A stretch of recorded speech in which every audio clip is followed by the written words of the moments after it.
हाय Usha, new business start केला तुवें? Finally हांवें स्वताचो बिझनेस स्टार्ट केलो. पयलीं हांव दुसऱ्याकडल्यान सॅलरी घेतालें. आतां 20-30 लोकांची सॅलरी करता हांव. 20-30 एम्प्लॉईज?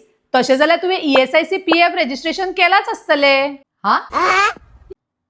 कंपल्सरी थोडेच आसा तें. मातशें आनीक प्रॉफिट जालें काय करतलें. It's mandatory.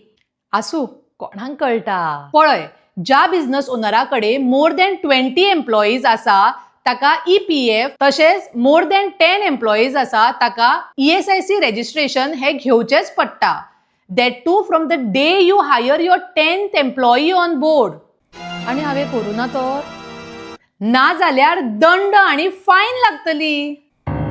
अरे देवा, आता हे आनी कशें करूं हांव? तूं कित्याक करपाक जाय?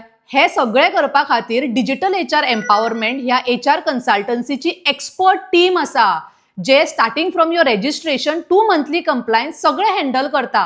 आमचे HR लेगीत तांचेच कडेन ही सगळी कामां करून घेता.